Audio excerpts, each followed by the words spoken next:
Welcome back to Excel, a mental evolution podcast, and I'm your host, Dr. Seth Rose.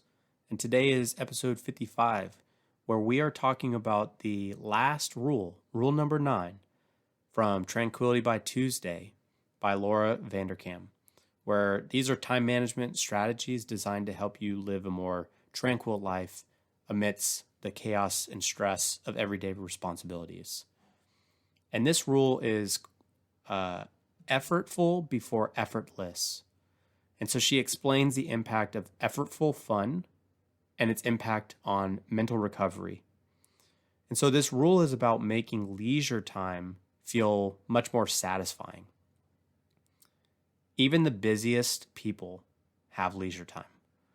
The problem is that it's often unpredictable, it's short in duration, and it happens at low energy times, like at night after the kids go to bed, or after dinner when you're just sitting around. And usually what happens is screen time. Screen time fits and fills these constraints very well. Most people have their phones on them at all times, and people often scroll for 2 minutes or 2 hours. And if you think about it, you don't even really have to plan ahead to watch Netflix anymore.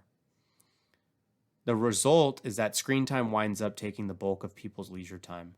And there's absolutely nothing wrong with a little online scrolling or TV style fun. But many busy people will often admit that they don't have time to read or do hobbies or other things, exploring new places. So there needs to be some way to repurpose low quality leisure time with this higher quality pursuit. And that's where this effortful before effortless comes in. It's committing to doing just a minute or two of effortful fun, such as reading, hobbies, crafts, connecting, before switching over to your effortless fun, generally social media, scrolling, or TVs. And so engaging in these much more, challenging or effortful leisure activities is shown to refresh the mind more, foster more optimism, unlike some of those passive activities which can drain your mental energy over time. Now, a few minutes doesn't seem like a huge ask, so this strategy can feel pretty doable, but one of the two things winds up happening. Oftentimes, people get so into their effortful fun that they never switch over.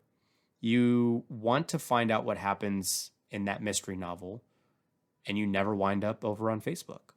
Oh well, it'll still be there next time. But even if you do read for 10 minutes and then go and binge watch something for the rest of the night, at least you got to do both kinds of leisure fun, leisure activities. And so it might feel more balanced at this point. So this week, think about what sorts of effortful fun you would like to do. So if you like puzzles, reading magazines or books, list those out.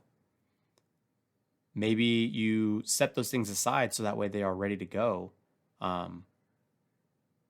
for any given point, right? Maybe it's a board game, and you set the board game out on the kitchen table so that way you can have it ready to go for your family during these, kind of times where you have the ability to play those games. So figure out how to make those things accessible. And then when the time opens up, challenge yourself to do one of those effortful forms of fun just for a little bit. It might seem simple, but it can have a huge impact.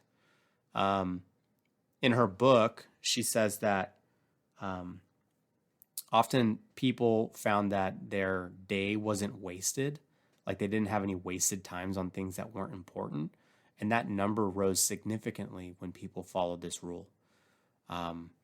So start with listing out some of those much more effortful, fun activities, setting a time limit on how long you're going to do that before switching over to those much more passive activities And then, with any habit, combine it with routine. Maybe you're incorporating this approach into your weekend or your evening routine to end the day to feel much more enriched rather than drained. All right, 9 rules from Tranquility by Tuesday. Highly recommend the book, but if you don't want to read the book, just take a peek at the last 8 episodes, including this one to be 9. Thanks for sticking around. We'll catch you on the next one.